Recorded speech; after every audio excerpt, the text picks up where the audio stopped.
La conférence de ce soir a deux origines. La première vient du Cercle Condorcet, qui a traité sous des angles différents ce sujet.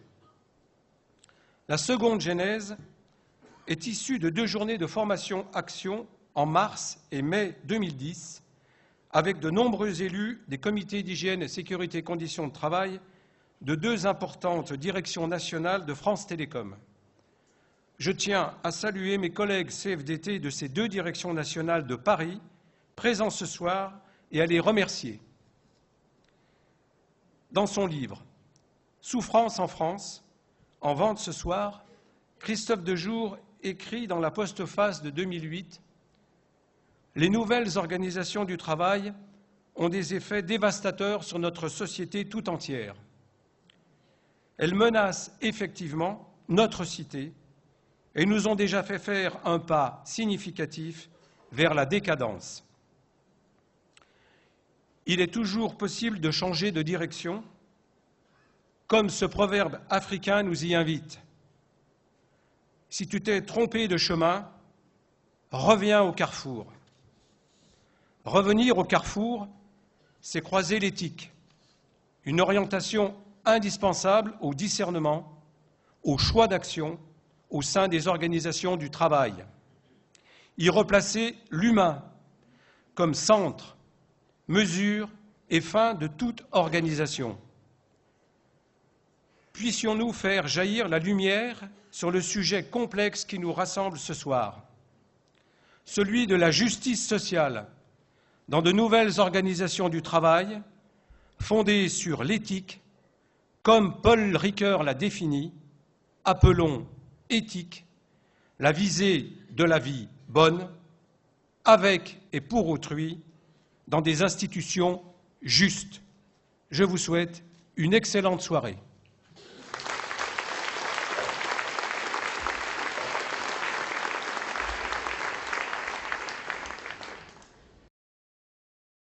Oui, d'abord j'aurais voulu adresser quelques remerciements, d'abord à Daniel Gautret.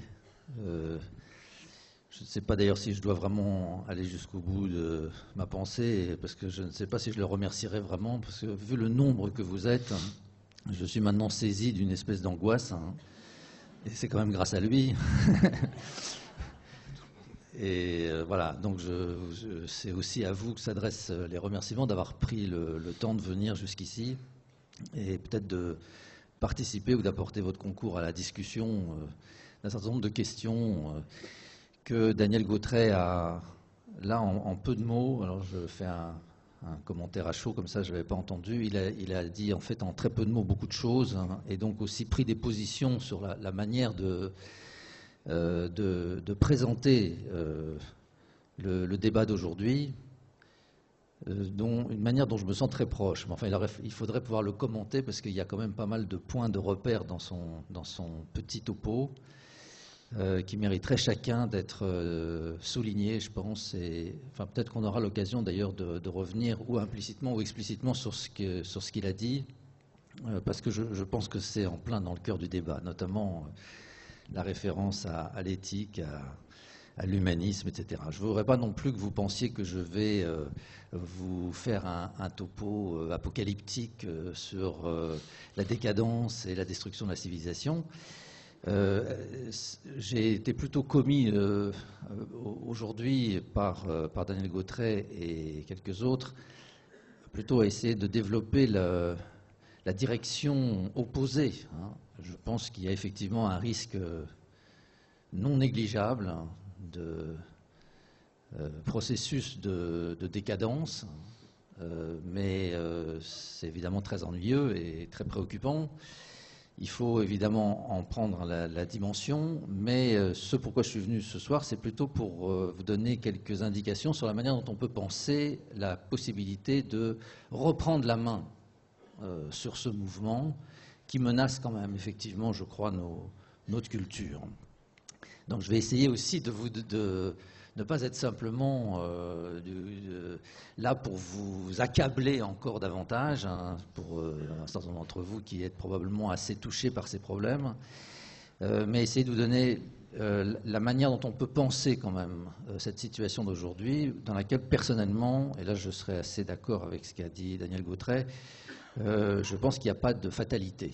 Voilà.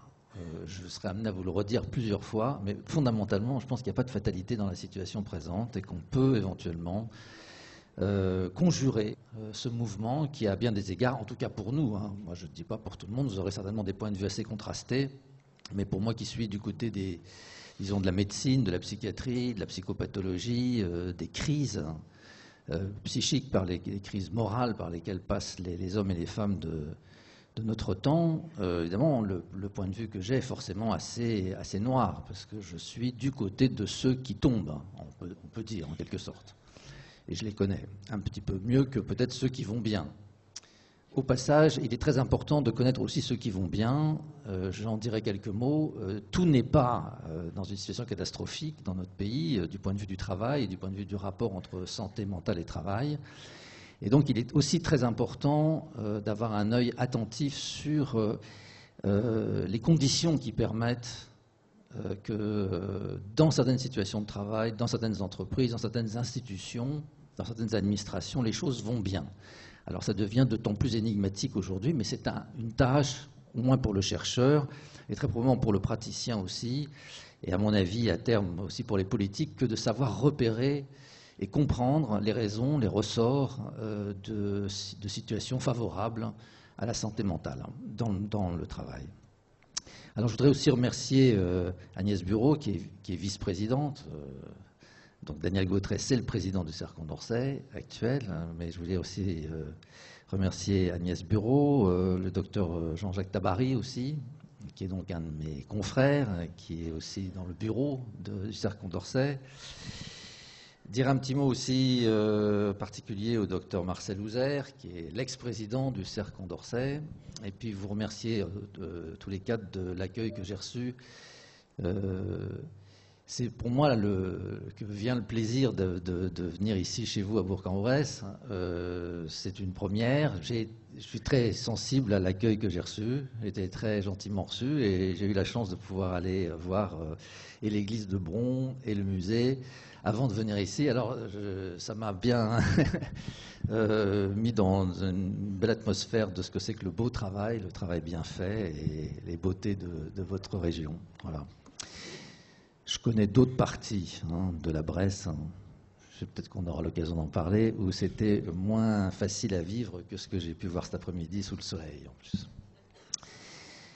Je voulais aussi, je ne peux pas remercier toutes les personnes que j'ai vues, mais je voudrais quand même, il y a évidemment, si j'ai bien compris, beaucoup d'organisations, d'institutions qui sont partenaires dans la mobilisation qui est la vôtre ce soir, donc les remercier aussi. Et puis il y a des gens du monde politique qui sont politiques, municipales et nationales qui sont ici là ce soir, et je voulais les saluer aussi, les remercier de prendre de leur temps, que je sais très précieux, pour venir discuter aussi de ces questions du travail et de la souffrance au travail et comment éventuellement la conjurer. Alors vous savez, donc je redirai à plusieurs reprises un peu dans cet esprit, par les temps qui courent, il est de bon ton, lorsqu'on parle du travail, de le considérer a priori comme un malheur. Un malheur, comme on dit, socialement généré. Et de fait, il faut bien reconnaître que l'évolution du monde du travail actuel, au moins dans le monde occidental, mais comme je reviens là il n'y a pas longtemps d'une mission jusqu'en Asie, en Australie, etc., j'ai vraiment pu me rendre compte que ça ne nous concerne pas uniquement nous, mais qu'en Asie aussi, ce problème du travail est très sérieux et soulève aussi des problèmes de santé mentale et qui ne sont pas du tout l'apanage du monde occidental. C'est maintenant largement, avec les transformations du travail et la mondialisation, quelque chose qui s'exporte. Nous exportons non seulement des modes de travail, mais aussi des pathologies. Donc, reconnaissons que la situation est assez préoccupante. Et pourtant, au moment où, c'est vrai, il faut déplorer les dégâts psychiques engendrés par le travail contemporain, on doit reconnaître que le sort fait aux chômeurs est bien pire encore que celui qui est fait aux travailleurs. Évidemment, c'est un paradoxe, mais c'est une réalité. Si le travail peut générer le pire jusqu'à pousser aujourd'hui certains salariés au suicide, Il peut aussi générer le meilleur et être un moyen puissant dans la construction de la santé. Alors pourquoi la situation tourne-t-elle au bonheur ou bascule-t-elle dans le cauchemar? Si l'on était ou si l'on est en mesure de répondre à cette question, que peut-on en tirer pour penser l'action en faveur de la santé au travail? C'est donc à ces deux questions que je vais tenter de répondre en m'appuyant donc sur la clinique et puis sur ce domaine un peu particulier de recherche qu'on appelle la psychodynamique du travail. Donc au point de départ de l'analyse, il faut quand même insister sur un élément essentiel de clarification. Alors que la santé du corps est essentiellement liée à ce qu'on appelle les conditions de travail. Les conditions de travail, c'est les conditions physiques, chimiques, biologiques de travail. Je ne veux pas détailler, mais je pense que vous voyez en gros de quoi il s'agit. Les conditions de travail, c'est le champ d'action de la médecine du travail et de l'ergonomie en premier lieu. Donc, alors que la santé du corps est essentiellement liée aux conditions de travail, la santé mentale, quant à elle, dépend fondamentalement de l'organisation du travail. Si donc on veut agir en faveur de la santé mentale, il faut analyser l'organisation du travail de façon approfondie en vue de la transformer. C'est le champ spécifique de cette discipline qu'on appelle la psychodynamique du travail et qui a aussi des incidences sur les pratiques, jusque dans les comités d'hygiène et sécurité et dans de nombreuses pratiques qui ne sont pas spécifiques uniquement de la médecine, mais qui balayent plus largement le champ de la santé. On aura l'occasion d'en parler, je pense. Ça va jusqu'au travail social et en passant encore par pas mal d'intermédiaires. Je pense qu'on pourrait aussi parler de la justice. Il faudra peut-être parler des magistrats, parler aussi des juristes qui sont aujourd'hui aussi en difficulté, mais qui jouent un rôle, évidemment, ou qui sont amenés à jouer un rôle important dans les questions de santé mentale au travail. La détérioration de la santé mentale au travail est donc électivement liée à l'évolution de l'organisation du travail. Ce qui a changé dans ces dernières années, donc, si la santé mentale se dégrade dans le monde du travail, c'est à cause de l'introduction de nouvelles techniques d'organisation, au premier rang desquelles on trouve le premier point. Donc je vais donner tout de suite les éléments et puis essayer de les analyser un peu après. Je ne les analyserai d'ailleurs pas tous parce que je n'en aurai pas le temps, mais au moins vous donner une idée. La première technique qui a été introduite dans les dernières années et qui a bouleversé le monde du travail, c'est l'évaluation individualisée des performances. Ça, c'est une vraie transformation. Le deuxième élément, c'est l'introduction de la qualité totale. Et le troisième élément, c'est la sous-traitance en cascade, disons la précarisation des formes du travail, le recours croissant aussi aux travailleurs indépendants au détriment du travail salarié. Ce sont trois innovations fondamentales qui ont changé le monde du travail dans les 20-30 dernières années, les 20 dernières années principalement. Alors dans un premier temps, je vais essayer d'insister ou de vous donner quelques clés de lecture ou d'analyse qui portent spécifiquement sur le travail en tant que rapport individuel avec une tâche. Si on peut aujourd'hui étudier les ressorts de la pathologie mentale au travail, comment donc, à contrario, caractériser les conditions qui seraient favorables à la santé mentale? C'est ce que je vous ai annoncé tout à l'heure. Alors pour répondre à cette question, il faut entrer dans la matérialité même du travail, c'est-à-dire aller, j'y insiste, c'est important, il faut entrer dans le travail, dans la boîte noire du travail, aller jusqu'aux gestes, aux idées, aux affects, aux sentiments, qui forment le cœur de ce qu'on pourrait désigner comme le travailler. Le travailler, comme on dit, le souper, le boire, le manger, etc. Le travailler, ou encore, c'est une autre manière de le dire, le travailler c'est une façon plus moderne de le dire, mais ce qu'on conviendra de caractériser par cette belle expression qui est empruntée aux écrits du philosophe et donc du jeune Marx, et qu'il désignait par l'expression de travail vivant. Il faut entrer dans la matérialité du travail vivant si on veut comprendre les ressorts de la santé mentale au travail, ou au contraire les ressorts de la pathologie mentale. Depuis que les ergonomes, qui sont des spécialistes du travail, de l'activité, ont procédé à ce qu'on appelle l'analyse ergonomique du travail, ou l'analyse ergonomique de l'activité, la tâche, c'est un concept, la tâche, définit l'objectif à atteindre. C'est ce qu'il faut faire. Ainsi que le chemin à parcourir pour atteindre cet objectif, c'est-à-dire ce qu'on appelle le mode opératoire en tant que c'est un mode opératoire prescrit. La tâche, donc, c'est ce qui est prescrit par l'organisation du travail. Mais on a montré, ce sont les ergonomes, que les travailleurs, ou les opérateurs, comme on dit en ergonomie, ne respectent jamais intégralement les prescriptions qui leur sont faites. En toutes circonstances, y compris dans les tâches qui durent moins d'une minute, les opérateurs trichent. Alors je mets des guillemets, ils trichent avec la prescription. Pas seulement par plaisir de transgresser ou de désobéir, mais parce qu'il faut faire face aussi à des anomalies, des incidents, des pannes, des dysfonctionnements, des imprévus. Voilà, l'important, c'est les imprévus qui, inévitablement, viennent troubler le bel ordonnancement de la production.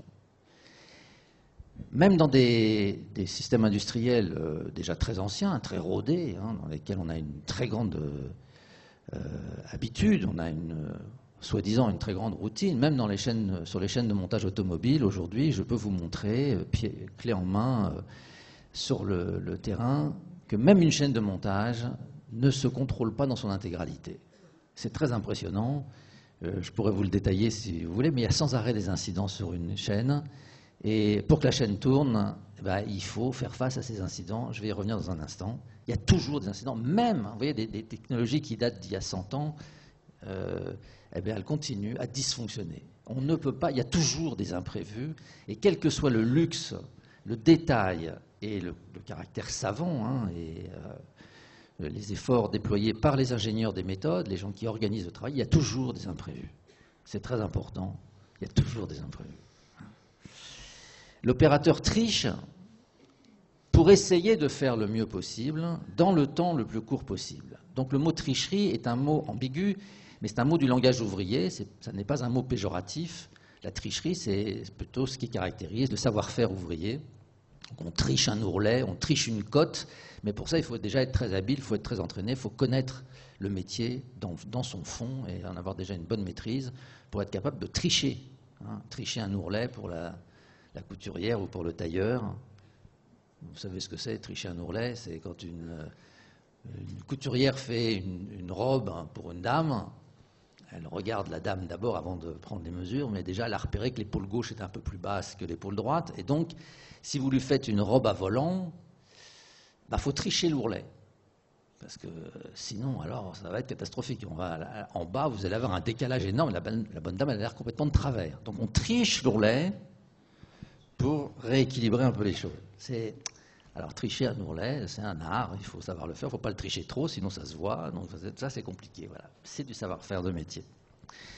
On triche une cote aussi, sur un bâtiment, sur un bâti qui est déjà là, posé depuis un certain temps, lorsque vous faites vous récupérez, vous réadaptez, vous réajustez, vous faites de l'entretien, de la maintenance sur un vieux bâtiment que vous essayez de rénover, les murs ne sont pas droits, il faut tricher les cotes pour que ça passe. Voilà, donc toutes ces tricheries demandent en fait un grand savoir-faire et pas mal d'habileté. Tous ces incidents donc qui viennent perturber les prévisions et les prédictions, c'est ce qu'on appelle le réel. C'est un concept, voilà, le réel.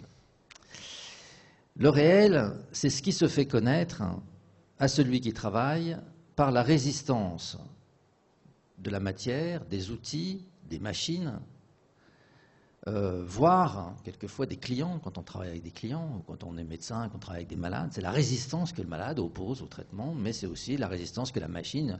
Ici, dans l'Ain, il y a une centrale nucléaire sur laquelle j'avais fait des enquêtes autrefois. Une centrale nucléaire, ça ne marche pas comme prévu, ça résiste. Là, c'est des gros objets techniques. Ça résiste à l'habileté et au savoir-faire. Ça résiste à la maîtrise. Le réel, c'est ce qui se fait connaître à celui qui travaille, qui sait travailler bien, par sa résistance à la maîtrise. Il y a donc un paradoxe dans le réel. Alors que j'utilise une technique que je connais bien, voilà que soudain, ça ne marche plus. C'est le bug sur l'ordinateur, c'est la pièce qui se casse sous la presse, la machine-outil qui surchauffe, c'est le corps du malade qui vous fait un accident allergique quand vous lui injectez un médicament, etc. Or, tout travail est ainsi grevé par les irruptions de la résistance du réel. Le réel, donc, se fait d'abord connaître comme un échec. Il y a un paradoxe, puisque c'est au moment où ça ne marche plus que là, certainement, on est en face du réel. Et que tout à coup, rétrospectivement, ce qu'on tenait pour être la maîtrise, par le biais de la maîtrise du procès de travail, une connaissance du réel, eh bien non, elle n'est pas si bonne que ça, cette connaissance, puisque maintenant elle est mise en... Et là, certainement, quand ça ne marche plus, vous êtes devant le réel. Ça, c'est sûr. Je vous en donne un exemple. Lorsque j'étais... c'est une histoire affreuse qui m'est restée en tête, c'est pour ça que je la raconte souvent, et peut-être qu'un certain nombre d'entre vous m'avez déjà entendu, donc je suis désolé si je radote, mais enfin, en plus je deviens vieux, donc je répète quelquefois les mêmes choses, mais parce qu'elles sont plus passées dans l'habitude de la présentation, et peut-être plus facile à comprendre. J'étais donc interne en médecine débutant, il y avait un vieux malade qui était hospitalisé pour un cancer du poumon. Il avait un épanchement pleural, c'est-à-dire du liquide dans la plèvre, qui le gênait de plus en plus pour respirer, et qui aggravait donc sérieusement ce qu'on appelle sa dyspnée. Et donc, je m'entretiens avec mon patron, et on décide de lui faire une ponction de plèvre. Il faut entrer un trocard, c'est-à-dire un gros machin, une grosse aiguille entre deux côtes pour aller vider le liquide. Comme j'aimais bien ce patient, que je ne voulais pas lui faire de mal, je lui injecte 1 millilitre de xylocaïne pour anesthésier la zone de ponction, parce que ça fait quand même très mal, ce truc. Et il se trouve que pour faire cette manœuvre, j'avais descendu mon patient dans les salles de réveil, c'était plus pratique, à côté des réanimateurs. Et donc je lui injecte ce millilitre de xylocaïne, et voilà qu'il fait une réaction suraiguë au produit, et il fait ce qu'on appelle un état de choc. Comme les réanimateurs étaient à côté, ils viennent tout de suite à l'aide, ils intubent le malade, il fait des accidents les uns derrière les autres. Malgré tout ce qu'on essaye de faire, on n'arrive pas à lever ce bronchospasme, c'est-à-dire la contraction des bronches et des bronchioles. Le bronchospasme est invincible, et malgré les doses de corticoïdes, rien n'y fait. L'air est insufflé par les réanimateurs, mais au lieu de passer dans les bronches, il finit par passer sous la peau, et en quelques minutes, le pauvre homme devient comme un bibendum Michelin, difforme. Il fait ensuite une fibrillation ventriculaire, on fait des chocs, on rattrape l'arrêt cardiaque, et puis ça recommence, et une demi-heure de massage, etc. Rien n'y fait, et il meurt. Voilà. Donc, j'ai tué mon malade. C'est une expérience horrible, c'est celle du réel. Voilà. Le réel, c'est ce qui se fait connaître donc à celui qui travaille par sa résistance au savoir-faire, aux procédures, aux prescriptions. Plus généralement, ce qui se révèle sous la forme d'une résistance à la maîtrise technique et quelquefois une résistance à la connaissance. C'est vrai dans beaucoup de métiers, le caractère tragique de ce que je vous raconte. Heureusement, ce n'est pas toujours comme ça que ça manifeste, heureusement. Mais quand vous conduisez une centrale nucléaire et que ça commence à dysfonctionner, ce n'est pas plus agréable que ce qui m'est arrivé là. C'est affreux. Voilà. Et ça arrive. Le travail vivant, donc, le travail vivant, c'est ce travail qui commence par l'épreuve du réel. Et cette expérience du réel est d'abord et avant tout affective. Elle génère un sentiment de surprise d'abord, qui est bientôt relayé par l'agacement, l'irritation, voire par la colère ou quelquefois par la déception. Puis on se fatigue, le doute, le découragement, le sentiment d'impuissance, etc. La liste pourrait être allongée longuement. C'est-à-dire que le réel, c'est un point très important pour comprendre les enjeux psychiques, le réel se révèle d'abord sur un mode affectif, plus précisément sur le mode pathique, c'est-à-dire sur le mode passif de la souffrance. Travailler, c'est toujours d'abord échouer. Et ensuite, travailler, c'est toujours souffrir. L'échec fait partie du travail. La difficulté avec le réel, c'est que souvent, on ne sait pas comment y faire face. On ne connaît pas la solution. Le réel, c'est souvent une épreuve inédite, inattendue, inconnue. Et travailler, alors, cela implique précisément la capacité de faire face au réel jusqu'à trouver la solution qui permettra de le surmonter. Là, je vous parle de travail industriel, mais je peux vous faire exactement le même. J'en ai parlé déjà avec un malade, mais ce serait la même chose puisqu'il y a des gens qui font de la politique ici. C'est compliqué, je veux dire. Ça ne marche pas à tous les coups, la politique. Il faut échouer. Et c'est dans l'échec qu'on va voir comment ça marche. C'est aussi les gens. Quand vous êtes dans une activité de service, vous avez un rapport avec un client, eh ben, le client, ça résiste quelquefois à ce que vous voulez faire. Et travailler, c'est faire face à cette résistance, trouver la combine qui va permettre quand même de résoudre le problème. Et là, je ne parle pas de façon péjorative, même quand il s'agit de mener une affaire juste et bien faite, conforme à ce que nous a proposé Daniel Gautret tout de suite à propos de Ricoeur, quelque chose qui est éthiquement juste. Quelquefois, il faut trouver la solution qui va permettre de passer un marché ou de faire la vente. Et elle est tout à fait juste. C'est bon, voilà. Si la solution en question, au moment où survient l'apparition du réel, je ne la connais pas, il faut que je la découvre par moi-même. Et il faut même parfois que j'invente la solution. Alors, en quoi consiste cette intelligence dont il faut faire usage pour pouvoir surmonter le réel? Eh bien, cette intelligence, c'est avant tout la capacité de reconnaître le réel, puis d'assumer son impuissance face à ce dernier, pas s'enfuir. Ça commence à déconner dans la centrale nucléaire, il ne faut pas vous enfuir. Ça arrive. J'ai vu ça, un chauffeur de TGV, un conducteur, agent de conduite du TGV, qui tout à coup est pris de panique parce que ça ne marche plus comme il veut, il sort du TGV, il s'enfuit. Incroyable, il a fallu appeler la police pour le rattraper, pour le remettre sur la machine. Ce sont des histoires vraies. Il faut pas, donc travailler, c'est ne pas s'enfuir quand ça commence à mal tourner. Et donc, c'est certainement le plus difficile, il faut faire preuve d'endurance. Endurance à l'échec. Je ne réussis pas, mais je n'abandonne pas. J'insiste, je persiste. Je m'obstine, je cherche. C'est important. Il faut chercher. Et parfois, ça dure plusieurs jours. J'y pense, j'y repense, en dehors de mon travail. J'y pense le soir et je ne peux pas m'endormir. Je fais même des insomnies à cause de mon travail. C'est comme ça que dans les premières enquêtes que j'avais faites dans la pétrochimie, les ouvriers les racontaient comment tout à coup, en pleine nuit, ils se réveillent. Il se réveille en pleine nuit. Merde, est-ce que j'ai fermé cette vanne? Et le type, il prend son téléphone et il appelle la raffinerie pour prévenir le copain. Va vérifier la vanne, je ne suis pas sûr que je l'ai fermée. Bon, ça fait partie du travail. Vous comprenez? On n'est plus sur le temps. Mais dans la nuit, le gars se réveille pour aller prévenir le copain qu'effectivement, il a oublié une vanne. Et puis, ça va très loin, cette façon dont le travail, avec le travail pénètre comme ça la subjectivité. Il faut s'obstiner jusqu'à ne pas endormir la nuit, mais il faut aussi, même quelquefois, en rêver. J'insiste, ce n'est pas un détail en réalité. On rêve de son travail. Tous les gens qui veulent travailler bien, ils rêvent à un moment ou à un autre de leur travail. L'intelligence au travail, c'est donc tout cela. Pour inventer ou pour trouver la solution, il faut s'engager complètement, avec toute sa personne, avec toute, comme on dit plus techniquement, sa subjectivité. Et à force d'endurance face à l'échec, je finirai par avoir l'intuition de la solution. Mais ça mérite je crois que ça mérite d'être souligné, l'intuition apparaît de l'intimité avec la tâche, avec la matière, avec l'objet technique, qui résiste.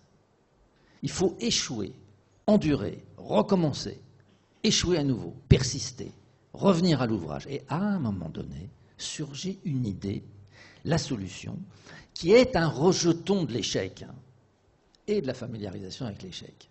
Il faut comprendre, c'est parce que vous avez échoué dans différentes que vous vient une idée qui est la solution. Donc c'est un rejeton de l'échec. C'est important. Échouer, ça fait partie du travail, parce que c'est là que naissent les idées, dans la confrontation à l'échec. La solution vient de la capacité à endurer l'échec, c'est-à-dire fondamentalement d'une capacité à souffrir. Travailler donc, c'est d'abord échouer, c'est ensuite souffrir, et la solution technique est une production directe de la souffrance au travail. Ça aussi, ça mérite d'être souligné. La souffrance, alors là, ça va se compliquer un petit peu, je suis désolé, mais c'est important à comprendre quand même.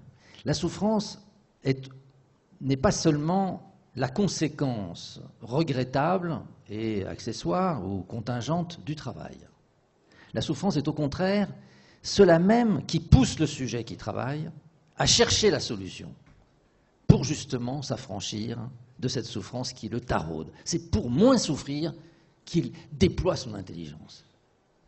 Donc, on pourrait, si vous voulez, montrer que la souffrance est aussi le mode fondamental par lequel se constitue cette connaissance extraordinaire du réel, cette connaissance intime qui est aussi une connaissance par corps. Bon, vous voyez, j'en rajoute, ça se complique, on n'est pas seulement le réel, c'est la subjectivité, c'est la souffrance qui fait naître l'intelligence et qui fait de l'intelligence le moyen de résoudre sa propre souffrance, en trouvant la solution. Mais en plus, c'est toujours par cette souffrance que je peux créer cette intimité entre moi et l'objet technique, ou moi et la matière. Quand vous travaillez, quand vous êtes menuisier, vous travaillez avec du bois, il faut créer cette intimité avec le bois qui résiste, qui se casse, qui se fend, avec la pierre, quand vous êtes tailleur de pierre, comme pour l'église de Brou. Mais c'est pareil pour une centrale nucléaire ou pour une raffinerie de pétrole, il faut sentir l'installation, avec son corps. Avec son corps. C'est le corps qui palpe le monde et la résistance que ce monde oppose à notre technique. Et c'est de cette connaissance par corps que jaillit à un moment donné l'idée, l'intuition du chemin qui permettra de ruser avec le réel et de le surmonter. Alors, il y a des auteurs allemands qui ont traité cette question avec un concept qu'on appelle l'activité subjectivante, mais je ne vais pas vous le détailler, c'est un peu long, c'est très intéressant. Et c'était déjà une forme d'intelligence qui était connue et décrite par les Grecs sous le nom de métis, l'intelligence rusée, qui est une intelligence du corps, fondamentalement, toujours, chez le grec. Bon, c'est important. Là aussi, il y aurait beaucoup de choses à raconter sur cette intelligence du corps et sa mauvaise réputation dans le monde contemporain. Et pourtant, sans le corps, il n'y a pas d'intelligence au travail, donc il n'y a pas de travail de qualité, quel que soit votre métier. Quel que soit votre métier. Ce n'est pas seulement vrai pour celui qui est agent de conduite dans une centrale nucléaire ou pour le pilote de chasse qui pilote, comme vous savez, on pilote un avion, pas avec des procédures, mais avec les fesses. C'est pas de moi, hein, c'est eux qui parlent. Les enquêtes que j'ai faites auprès des pilotes de chasse, c'est ça. Ça se pilote avec les fesses, un avion de chasse. Pourtant, c'est une nouvelle technologie. Ça coûte très cher, un avion. Ah, bah, belle technologie. Si vous n'avez pas ce rapport physique avec la machine, ça marche. Mais c'est vrai aussi dans les tâches les plus intellectuelles. L'homme politique, puisque après tout, on a parlé de la métisse, je pourrais vous parler d'Aristote, il le dit très bien. Le flair du politique, c'est un rapport physique avec son public, avec ses électeurs. Le prof, il faut qu'il tienne sa classe. Voilà. Et là, l'institutrice, quand elle tient sa classe, avec les petits mômes, pour pas qu'ils chahutent et tout ça, pour qu'ils arrivent à s'entendre, c'est avec son corps qu'elle sent. Elle sent la classe. Vous comprenez ? On peut pas, il n'y a pas d'autre truc que de le sentir. Elle sent tout à coup, elle dit, bon, les enfants, on ferme les cahiers, on chante. Il y a quelque chose qui passe par le corps des gens. On ne peut pas. À un moment donné, il faut que ça passe par une présence physique, matérielle, incarnée des gens. Voilà. Même le politique, c'est comme ça.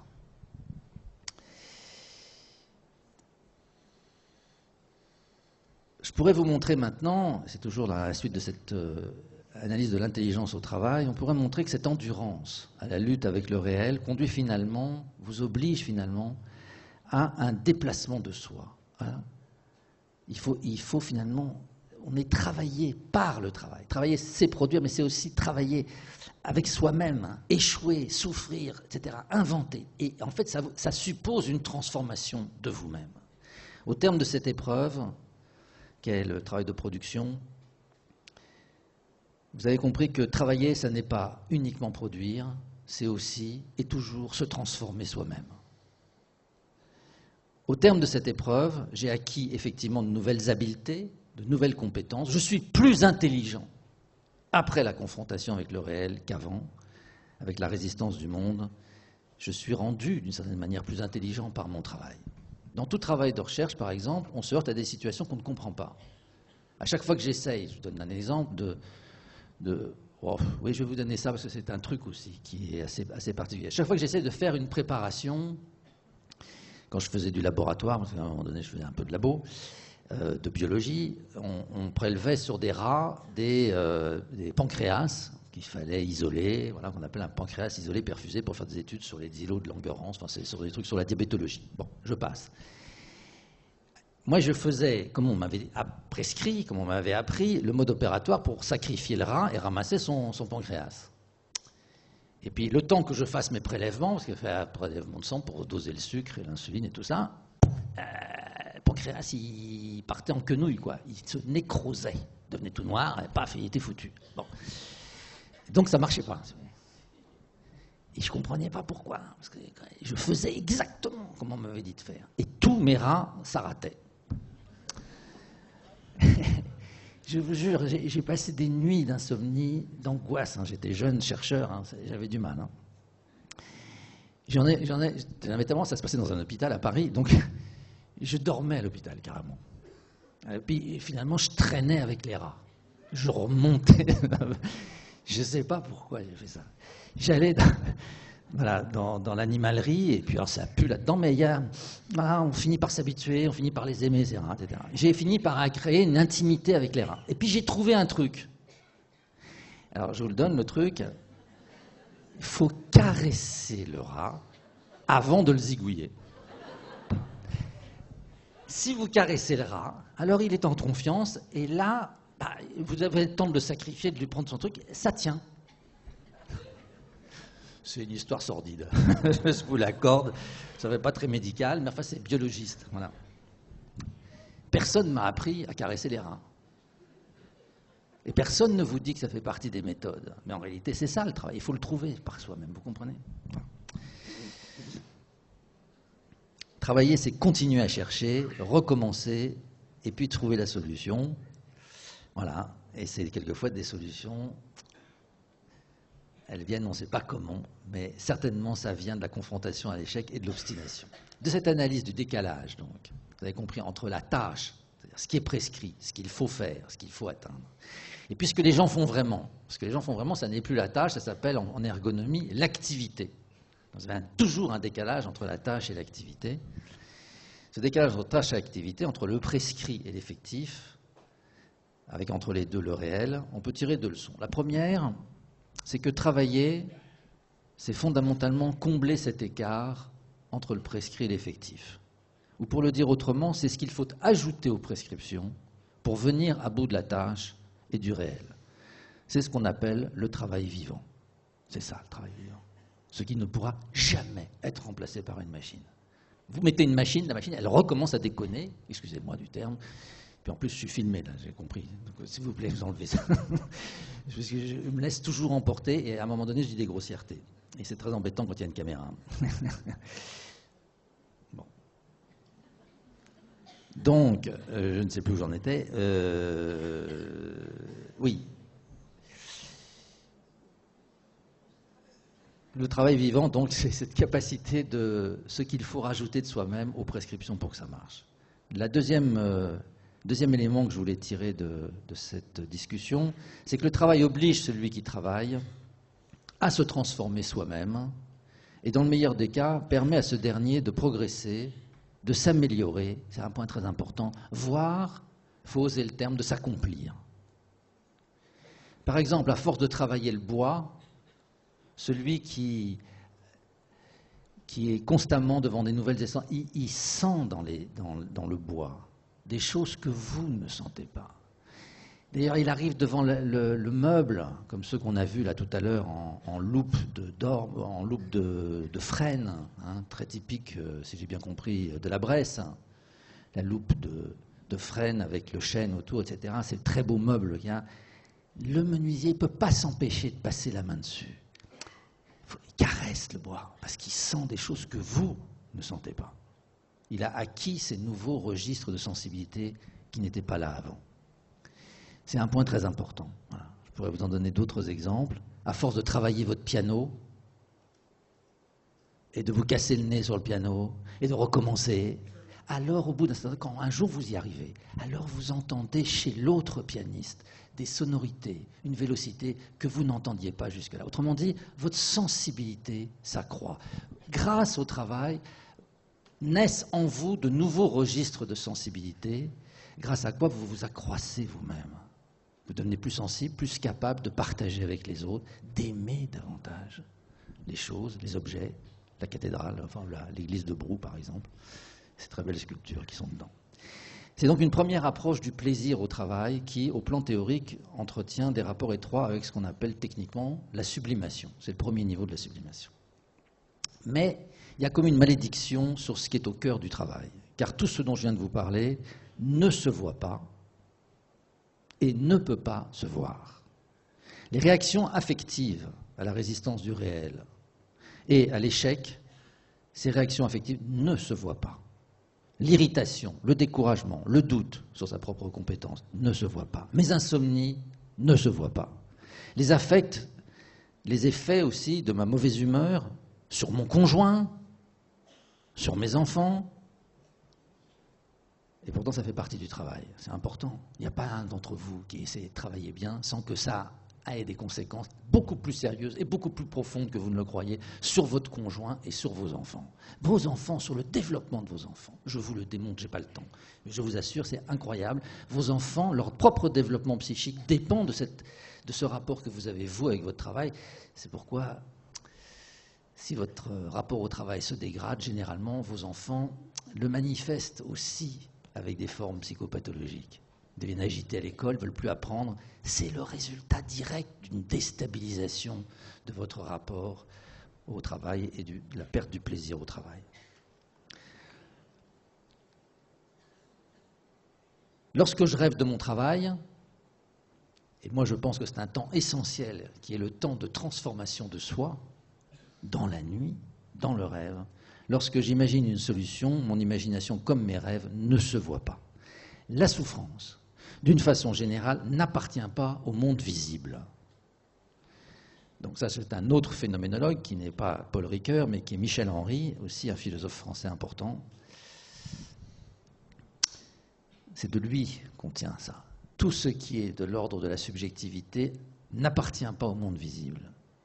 Et comme en outre, pour aboutir au résultat, je suis obligé de ruser, de tricher, d'enfreindre les règlements. Je ne peux, dans un certain nombre de cas, je ne peux même pas montrer comment je suis parvenu à résoudre le problème et à surmonter le réel, parce que c'est hors règlement.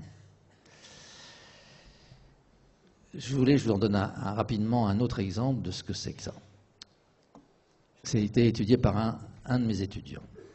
Il s'agit des assistantes maternelles qui travaillent auprès des tout-petits-enfants, dont plusieurs sont encore des nourrissons. Après le repas de midi, les jeunes enfants font la sieste, comme vous le savez. L'assistante maternelle doit surveiller tous ses enfants. Pendant leur sommeil, en vue d'éviter et de prévenir d'éventuels incidents, un enfant enrhumé qui tousse et s'étouffe, un autre qui fait une pause respiratoire trop prolongée, un autre qui régurgite et qui s'asphyxie. Enfin bref, ces petits mômes, les marmots, c'est pas de tourpeau. Il y a parfois jusqu'à 20 enfants à surveiller ensemble. C'est difficile et les assistantes ont tout le temps peur de ne pas percevoir un incident à temps. L'autre difficulté de ce métier d'assistante maternelle, c'est de résister à l'endormissement. Parce que ces femmes sont fatiguées et le sommeil des enfants, c'est terriblement contagieux. Alors elles ont trouvé une ficelle. Moi, c'était caresser les rats. La ficelle qu'elles ont inventée, la voilà. C'est une production, là aussi, de l'intelligence du corps. Elles s'assoient, elles prennent de la laine et des aiguilles et elles se mettent à tricoter. En tricotant, elles évitent de s'endormir. C'est une activité par ailleurs silencieuse et qui a aussi l'avantage de distraire l'attention de l'assistante maternelle, de la distraire d'une écoute trop appliquée des enfants. Parce que quand on se met à écouter trop, toutes les respirations deviennent suspectes. Alors, on n'y arrive plus. Donc, il faut arriver à prendre un peu de distance pour arriver jusqu'à un moment où, en tricotant et en quittant les enfants des yeux, l'assistante se laisse presque aller à une sorte de bercement par les respirations. Ça, c'est une écoute flottante des respirations. Et puis alors, dans cette espèce de ronronnement de tous ces enfants, dès qu'il y en a un qui ne va pas bien, hop, elle l'entend et elle sait immédiatement lequel c'est. C'est un savoir-faire de métier que de tricoter. Ah. Si j'insiste sur cette anecdote, ou si je la donne, c'est parce qu'elle permet d'attirer l'attention sur plusieurs questions importantes. Que peut penser le directeur administratif lorsqu'il apprend que l'assistante maternelle tricote pendant ses heures de travail? Un directeur administratif peut-il comprendre que tricoter, ce soit une manière particulièrement habile et intelligente de travailler? Je ne vous demande pas de répondre. J'ai quelques conflits avec les gestionnaires, vous avez compris. Le deuxième point, c'est que si l'on interroge, c'est là que ça se complique, si on interroge cette assistante ou ces assistantes maternelles sur le fait qu'elles tricotent pendant leur travail, à chaque fois, elles sont incapables d'expliquer ce qu'elles font, pourquoi elles le font. Car cette ficelle de métier est inventée à partir du corps, se pratique à partir du corps, et il n'est pas facile de rendre compte de ces savoir-faire incorporés. C'est une intelligence, l'intelligence au travail, et c'est assez fréquent, peut-être que c'est une règle générale, est très souvent, sinon toujours, en avance sur la capacité que nous avons de la symboliser, de la formaliser et de la justifier. Et a fortiori de l'expliciter, de la transmettre. Donc ces femmes ont développé cette intelligence du tricotage, et en même temps, elles ne sont pas capables de le revendiquer comme un savoir-faire de leur intelligence. L'intelligence est en avance sur la conscience que les gens en ont. Et je vous en donne d'autres exemples. Je peux vous montrer comment dans des raffineries de pétrole, les gens ont inventé des trucs aussi incroyables que de tricoter. Pratiquement, c'est ça. Sauf que ça prend la forme du jeu. On joue. Pas n'importe quel jeu. Un jeu silencieux, le Scrabble. Ils jouent au Scrabble, les mecs. Alors, quand on leur dit « Qu'est-ce qu'ils font, les gars ?» Quand vous avez... Pendant le temps, ils jouent au Scrabble au lieu de... Et ces installations sont horriblement longues. Eh bien oui, jouer au Scrabble, c'est la manière la plus habile, et je peux vous le donner, développer ça, c'est tout à fait bouleversant. Mais les gens ne l'assument pas comme un savoir-faire. Vous voyez ? Enfin, vous aurez deviné que ce genre de savoir-faire restant dans l'ombre, dans la discrétion et quelquefois dans la clandestinité, parce que ne parvenant pas à les justifier, les opérateurs préfèrent les cacher, et bien aussi parce qu'ils sont hors normes, hors procédure, ils passent souvent pour des transgressions qui pourraient attirer des sanctions. Donc, ce qu'on doit retenir de ça, c'est que le travail, l'essentiel du travail, est fondamentalement invisible, et c'est ça qui constitue une sorte de malédiction qui pèse sur le travail. On sous-estime presque toujours ce que la production doit à la subjectivité et à la souffrance, parce que ces dernières sont invisibles, et, conséquence dramatique, elles ne se mesurent pas. On ne mesure pas la souffrance. Vous voyez un peu les choses qui arrivent du côté de l'évaluation, ça pose quelques problèmes, évidemment, puisqu'on ne sait mesurer que ce qui appartient au monde visible. Donc ça, c'était simple, c'est le travail individuel. Maintenant, je vais vous parler du travail collectif un petit peu, et notamment du problème de la coopération, qui est un problème majeur du travail. Le travail, en effet, implique aussi, dans la plupart des situations ordinaires, un rapport avec autrui. On travaille pour quelqu'un, pour un client, on travaille pour un chef, le chef il travaille pour ses subordonnés, on travaille pour ses collègues.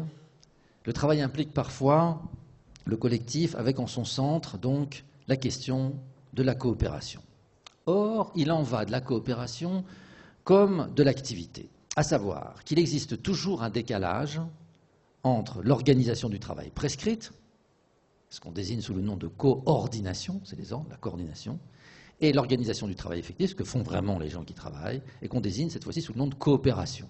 Donc tâche, activité, coordination, coopération. Travailler, ce n'est pas seulement mobiliser l'intelligence du corps dont je vous ai parlé, c'est maintenant d'une toute autre intelligence qu'il faut parler. Une intelligence qui s'apparente à une forme de sagesse. C'est un terme important, c'est une sorte de sagesse à la fois morale et politique.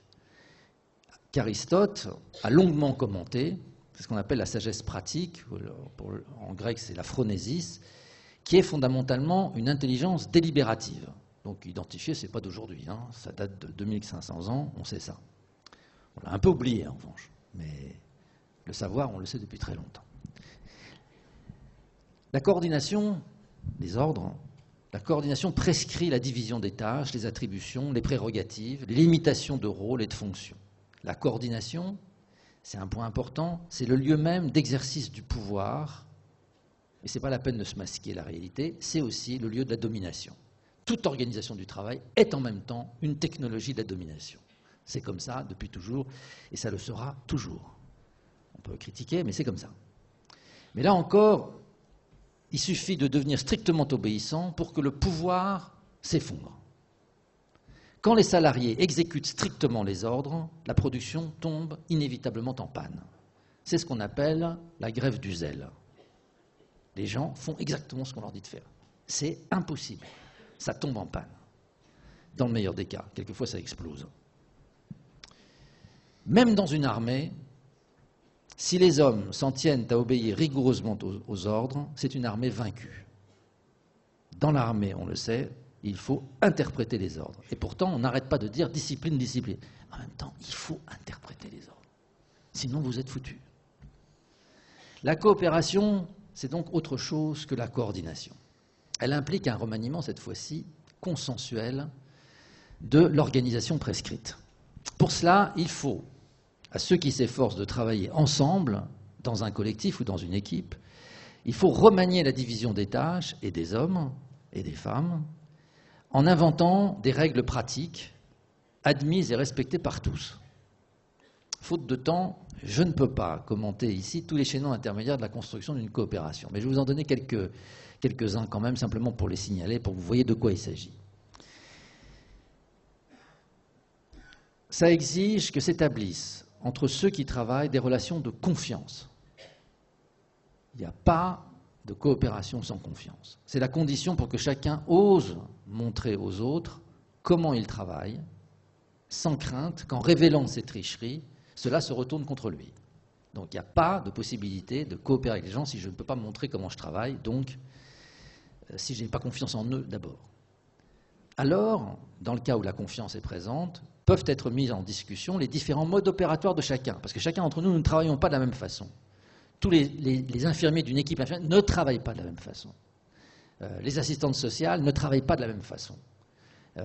Les banquiers eux-mêmes qui font des fusions ne travaillent pas de la même façon.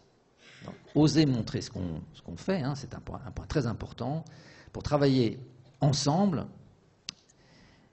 il faut qu'on puisse montrer aux autres ce que l'on fait pour pouvoir ensuite décider ensemble de ce qui peut être admis ou de ce qui doit être évité ou interdit pour que le collectif, pour que la coopération continue de fonctionner. Outre donc la confiance et la visibilité, la mise en visibilité, il faut encore être capable d'exprimer son point de vue. Alors là, vous voyez, ça aggrave encore les choses. Il faut être capable de dire ce qu'on fait. Il faut être ensuite capable, dès que vous dites ce que vous faites, il faut être capable de le justifier.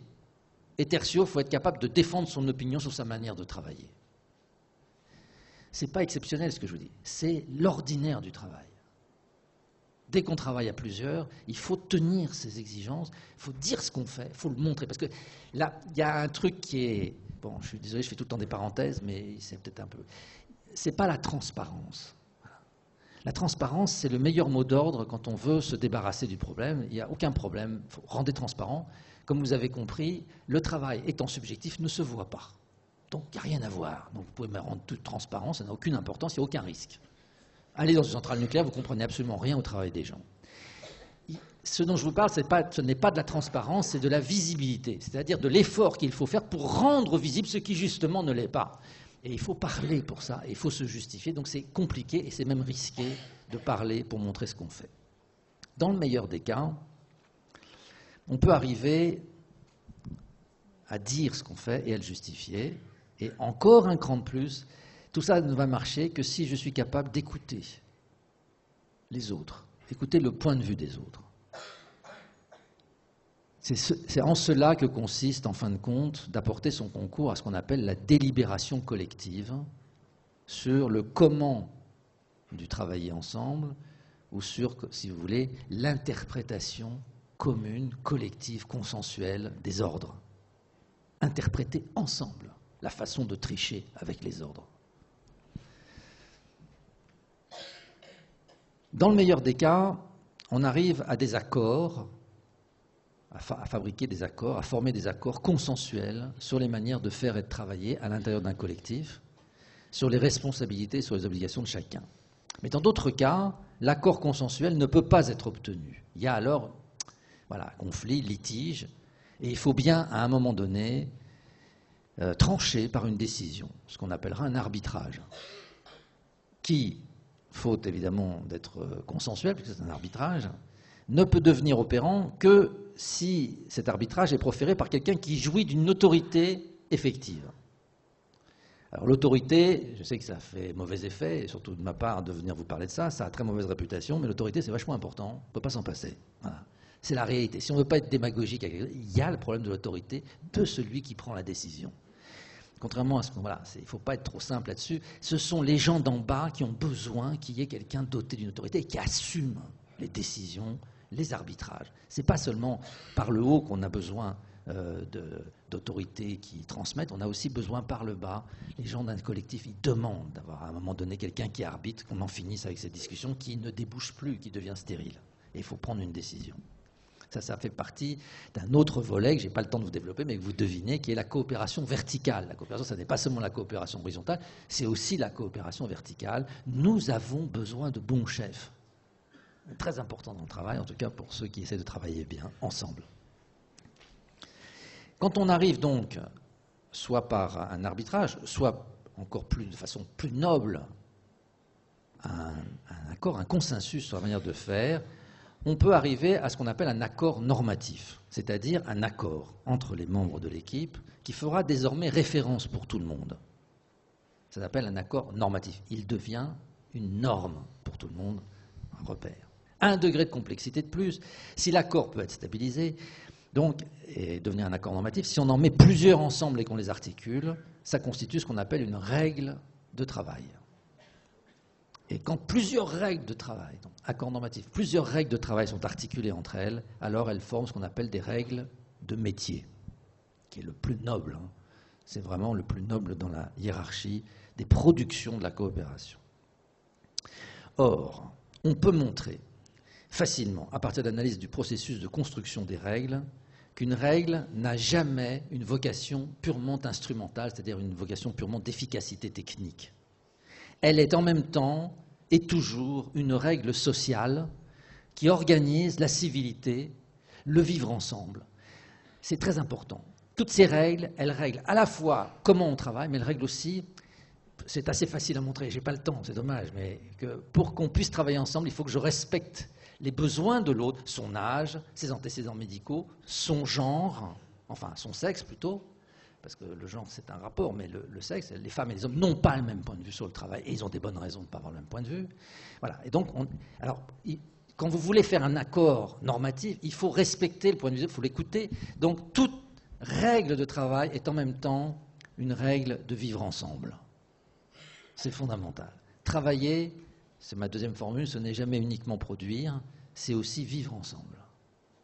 Règles de travail et convivialité vont toujours de pair, et je vous le montre avec de multiples exemples. En somme, les règles de travail structurent le travail concret en donnant à la coopération proprement dite une forme qui est sensiblement différente de la coordination, c'est-à-dire de l'organisation prescrite.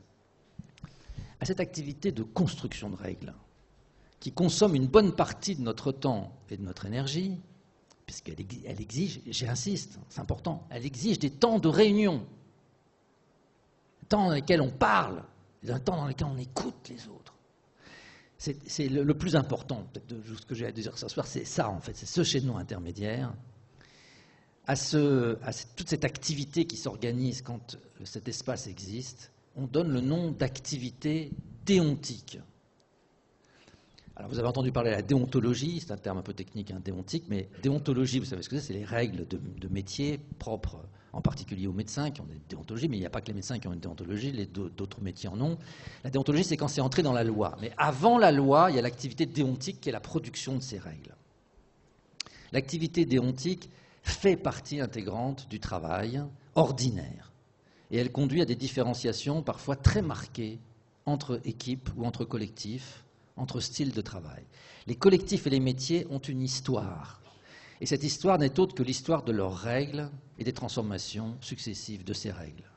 Du point de vue qui nous intéresse, ici, il faut insister sur la complexité des ressorts psychologiques de cette activité déontique qui est vraiment ce qu'il y a de plus intéressant, peut-être pour nous, du point de vue politique du travail. Ce qui est requis ici, ce n'est pas seulement l'obéissance et la docilité. La normalisation, ce qu'on appelle la normalisation des conduites, par les règles et règlements, n'est qu'un aspect du travail. Et ce n'est pas le plus important. De beaucoup, ce qui est le plus important, c'est l'activité normative elle-même, c'est-à-dire la capacité d'apporter une contribution à l'activité déontique, à la production de règles. Pour remplacer l'activité déontique par activité de production de règles. C'est que le consentement à respecter des règles est très difficile à articuler à la capacité de participer à leur contestation. Car, contrairement à ce que vous pourriez croire, il est normal de contester les règles. C'est un temps nécessaire à la dynamique de la délibération collective sur les règles et sur leur amélioration. C'est important. Il s'agit de contester les règles, pas de les détruire, mais de les contester, de les critiquer pour les améliorer. Sinon, il n'y a pas de possibilité d'ajuster les règles à la transformation du procès de travail, à l'évolution du procès de travail, à l'évolution de l'entreprise, à l'évolution du monde social. Et comme nous sommes beaucoup dans nos pays, dans les activités de service, le monde social change très vite, la demande change, il faut changer les règles. De cette capacité de changer les règles repose sur un pouvoir fondamental de contester les règles de l'intérieur. Pas pour détruire les règles, pour les transformer. Mais c'est important, il faut contester. En somme, ce qui est visé, c'est la subversion tempérée des règles. Voilà ce qui est attendu de l'exercice de l'intelligence et de la sagesse pratique de chacun dans le travail ordinaire. Donc je vais vous dire maintenant un mot sur l'impact des nouvelles formes d'organisation sur ce que je viens de vous décrire, sur la souffrance et le plaisir au travail. Comme vous pouvez vous en rendre compte, travailler ensemble, ce n'est pas donné et ce n'est pas naturel. Cela suppose d'importants efforts d'implication personnelle. Encore une fois, il n'existe pas de travail de stricte exécution. En l'occurrence, pour pouvoir coopérer, vous avez compris, il faut prendre des risques. Entre autres, celui de se manifester, de montrer ce que l'on fait et de dire ce que l'on pense. Je vous jure, c'est vraiment très grave. C'est une question fondamentale. Il n'y a pas de coopération, il n'y a pas d'évolution du procès de travail convenable si on ne tient pas ça. Exigence, il faut se manifester, il faut montrer ce qu'on fait et il faut dire ce qu'on pense, il faut dire son opinion. Indubitablement, vous avez compris, la coopération, elle suppose de prendre des risques. Vous prenez les gens, c'est beaucoup plus facile de se taire et d'obéir. C'est beaucoup plus facile. Et c'est aussi quelquefois une lâcheté, parce que c'est pas ça, travailler ensemble. Mais alors, c'est pas pour condamner les gens. Si aujourd'hui on ne parle pas dans le monde de l'entreprise, et si on se tait, et si on ne participe pas, c'est pas parce qu'on est des lâches uniquement. Bien, ils s'en foutent beaucoup, on en parlera tout à l'heure. Mais alors pourquoi les gens qui travaillent consentent-ils à prendre des risques, quand ça marche bien, au lieu de faire tous la grève du zèle, qui est sûrement beaucoup moins coûteuse, et que d'ailleurs, à minima, certains travailleurs pratiquent en s'en tenant au strict minimum, malgré les objurgations et la colère de ceux qui s'impliquent loyalement dans l'œuvre commune. Il y a toujours des gens qui foutent rien. C'est pas exceptionnel, c'est pas méchant de le dire, c'est comme ça. Il y en a qui jouent pas le jeu, qui font le minimum. Passer là. Ceux qui participent, en revanche, à l'activité déontique, à la vie du collectif et au vivre ensemble, apportent de fait une contribution majeure à la coopération, mais en fait aussi à l'organisation du travail, à l'entreprise ou à l'institution, et au-delà, ils apportent une contribution à la société. C'est important. C'est un apport à la société. S'ils s'impliquent de la sorte, c'est parce qu'en échange de la contribution, avec des risques, ils espèrent une rétribution. Or, la clinique du travail, sur ce point irréfutable, la rétribution qui mobilise la majorité des travailleurs n'est pas la rétribution matérielle. Ce n'est pas l'argent. C'est absolument irrécusable sur le plan clinique. Non que cette rétribution matérielle soit pas sans importance, bien sûr, mais elle n'est pas le moteur de la mobilisation subjective.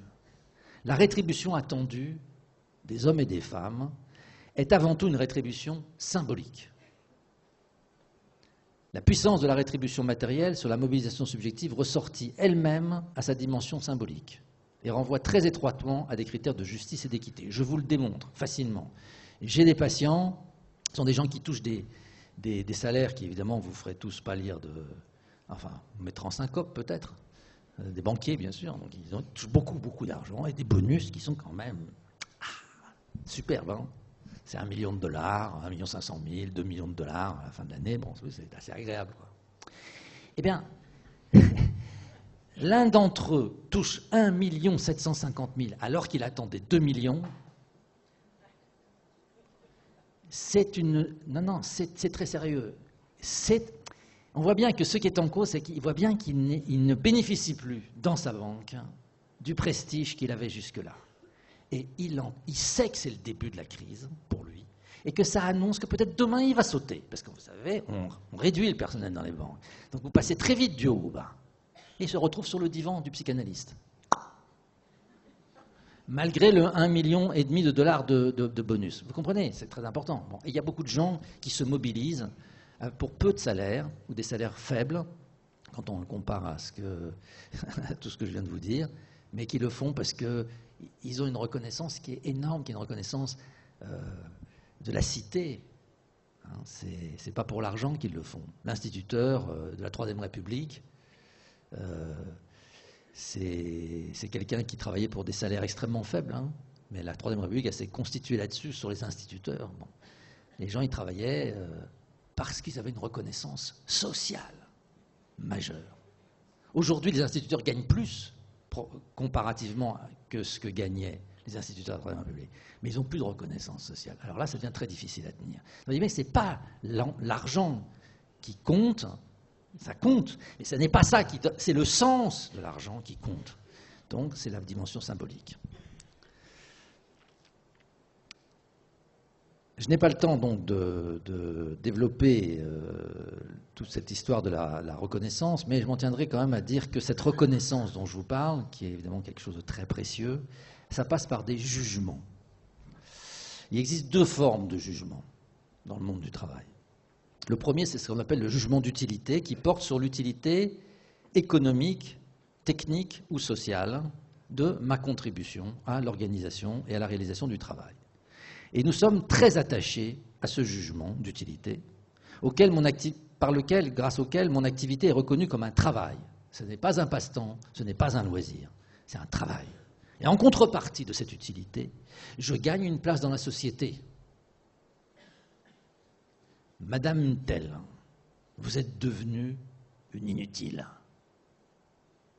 Messieurs les chaudronniers, vous êtes désormais inutiles. Votre travail pourra être fait vite, mieux et moins cher par des ingénieurs système. Ça, j'ai entendu dans votre département, dans mes enquêtes. L'horreur. Ce genre d'allégation est psychologiquement éprouvant et délétère. La mise au placard provoque des décompensations psychopathologiques qui sont là pour témoigner de l'importance du jugement d'utilité pour la santé mentale. Il n'y a pas que les patrons qui sont intéressés par l'utilité. Chacun d'entre nous a envie que son travail soit utile et que ça marche. Ce n'est pas vrai cette histoire que les gens en bas, ils s'en foutent. C'est l'inverse. Je vous le démontre cliniquement, c'est très facile. Les gens, ils sont zélés, ils sont intelligents parce qu'ils veulent que ça marche et que ce soit reconnu comme utile et que ça marche. Parce qu'ils jouent là-dedans quelque chose d'essentiel pour eux. C'est leur place dans la société. Pas un détail. Voilà. Être un inutile, être condamné à être un inutile, c'est terrible. C'est pourquoi les chômeurs qui sont privés du droit d'apporter une contribution à la société par le truchement du travail vont si mal mentalement et qu'il y a une telle incidence de la psychopathologie chez les gens qui sont privés de ce droit d'apporter une contribution. À côté du jugement d'utilité, qui est le premier jugement, il y a un jugement qu'on appelle le jugement de beauté. Alors il s'appelle beauté, jugement de beauté ou jugement esthétique, parce qu'il connote la qualité, la beauté d'un travail, la belle ouvrage, la conformité avec les règles de l'art. Ce jugement est encore plus important vis-à-vis de la santé mentale, car en contrepartie de cette reconnaissance est conférée ce qu'on appelle l'appartenance. En reconnaissant la qualité de mon travail, l'équipe m'octroie de facto l'appartenance à cette équipe. Par ce jugement, on peut ainsi accéder à l'appartenance aussi à un métier. C'est en montrant son travail, et parce que sa qualité est reconnue par les autres, qu'un psychanalyste, par exemple, devient enfin membre de son association de psychanalystes, et Dieu sait que c'est difficile. Et très attendu. Les gens, ils en bavent sur cette histoire-là. C'est lorsque son article est accepté par le comité de lecture d'une revue scientifique internationale que le doctorant devient vraiment un chercheur reconnu. On comprend aisément que la reconnaissance, en conférant et l'appartenance à la société et l'appartenance à un collectif, à une équipe ou à un métier, permet à celui qui en bénéficie de sortir de la solitude sociale, ce qui est déjà énorme en soi. Mais la reconnaissance peut aller jusqu'à transformer le sujet lui-même à ses propres yeux. C'est qu'en effet, pour la plupart des gens ordinaires, l'identité n'est pas si bien assurée que ça au sortir de l'enfance et au sortir de l'adolescence. Elle a besoin d'être confirmée, cette identité, par le regard des autres. L'identité, je vous rappelle, c'est l'armature de la santé mentale. Donc la question de l'identité, il n'y a pas toute crise psychopathologique est centrée par une crise d'identité. Notre identité, pour beaucoup d'entre nous, nous ne la tenons pas uniquement nous-mêmes, nous avons besoin du regard de l'autre qui confirme que c'est cette identité. Et donc lorsque notre identité est sortie meurtrie d'une enfance que nos parents nous ont plus ou moins gâchée, cette identité est donc comme inachevée. Cet inachèvement pousse le sujet, nous pousse nous-mêmes à nous exposer à des épreuves qui nous permettront d'accroître notre identité et de la compléter et de l'accomplir. Et c'est important à savoir, il y a deux grandes façons d'accomplir son identité.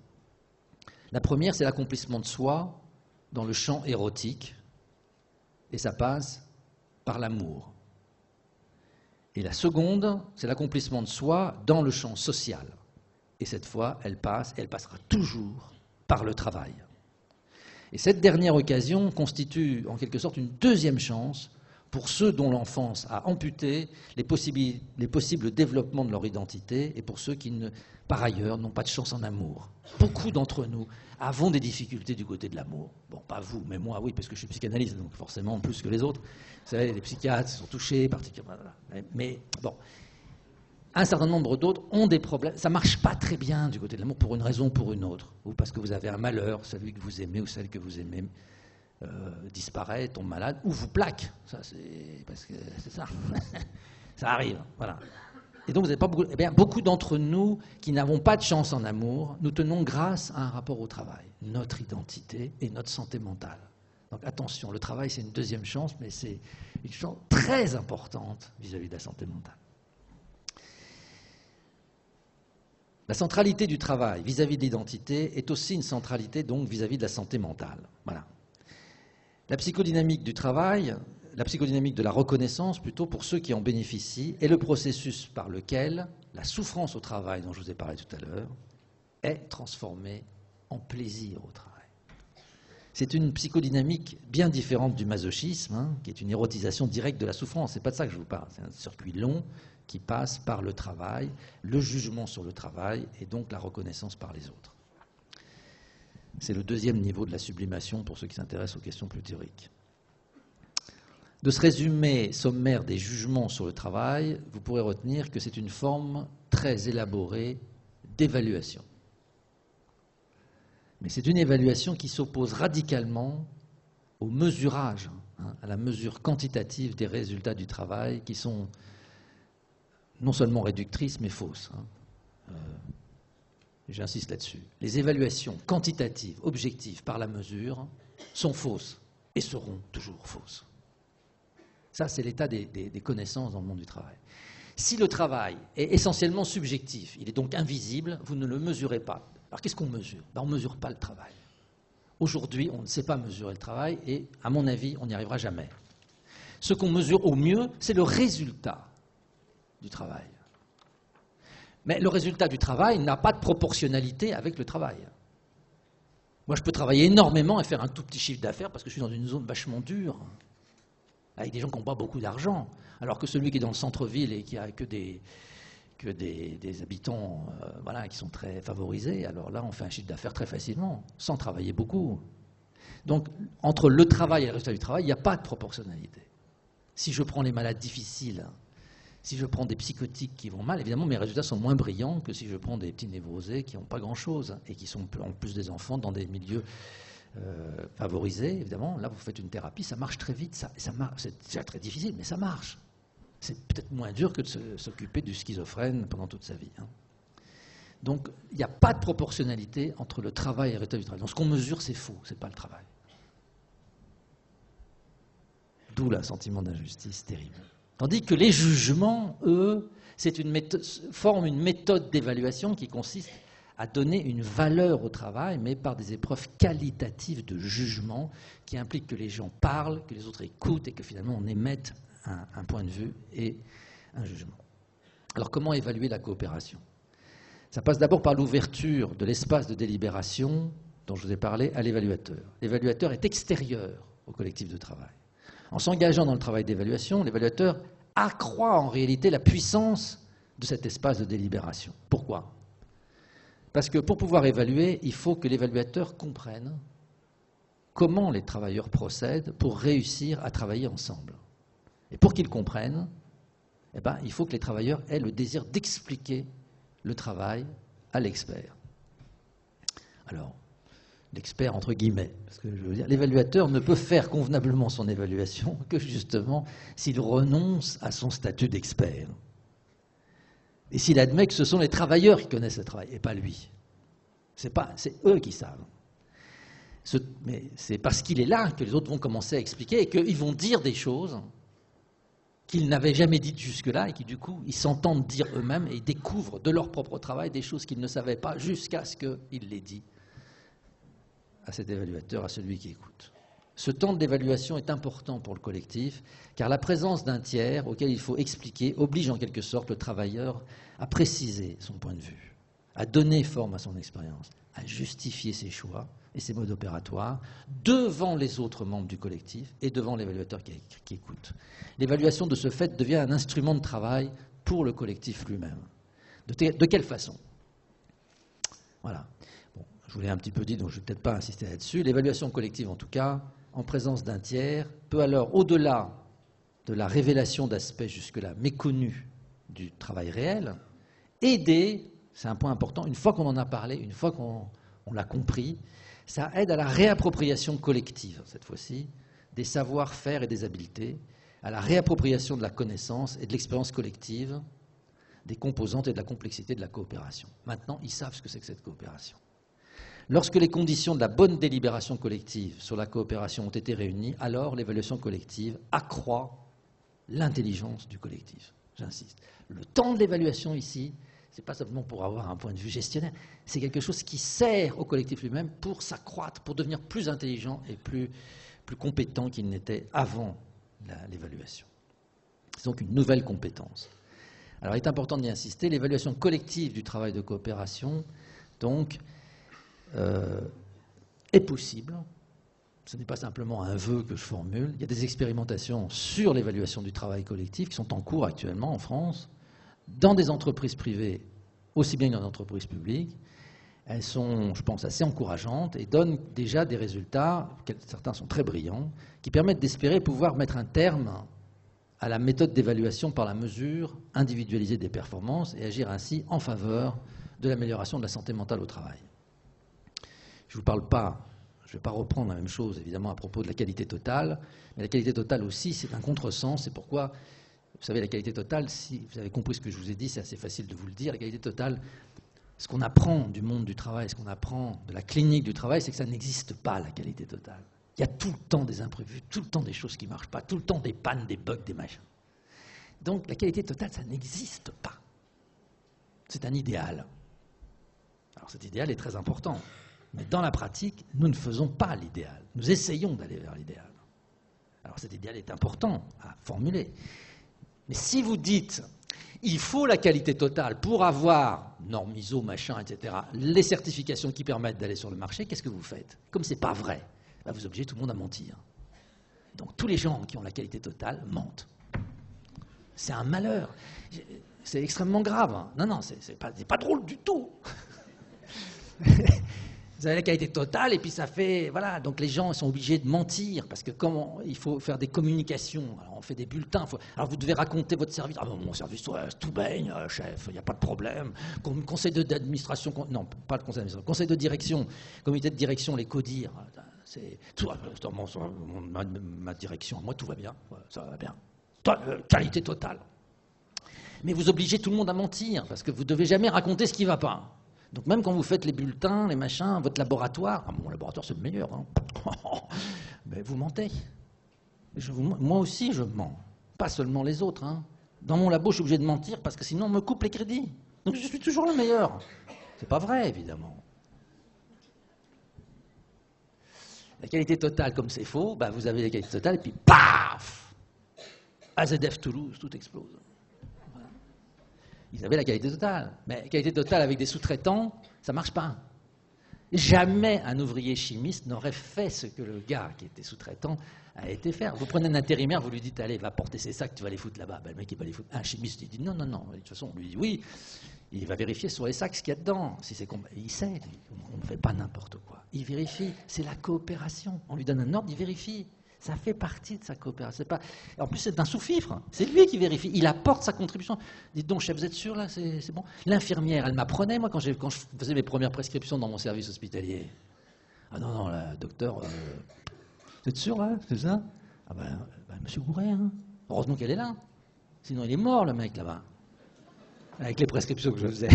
Non, mais tout jeune médecin, c'est ça, si vous voulez. Donc, c'est la coopération par en dessous, hein, par en bas. Bon. Donc, vous êtes obligé de mentir, et vous êtes obligé et ce mensonge, il coûte très cher, en fait, à beaucoup d'entre nous, parce qu'il nous amène à trahir les règles de métier. C'est-à-dire, on dit des choses dont on pense qu'elles ne sont pas vraies. Mentir, c'est pas si simple que ça. Pour beaucoup d'entre nous, ce n'est pas si simple que ça. Quand votre travail et que la qualité de votre travail engage la sécurité des personnes, engage la sûreté des installations, engage le devenir d'autrui, alors mentir, c'est pas si facile que ça. Et il y a beaucoup de gens qui sont amenés comme ça, par la qualité totale, à participer à des pratiques que moralement ils réprouvent. C'est la souffrance éthique. C'est une souffrance qui est en rapport avec un conflit éthique, de faire quelque chose que moralement je n'approuve pas ou que je désapprouve. Je trahis l'éthos. E, accent aigu, T-H-O-E, l'éthos. L'éthos professionnel, c'est un petit peu moins noble que l'éthique, mais c'est quand même...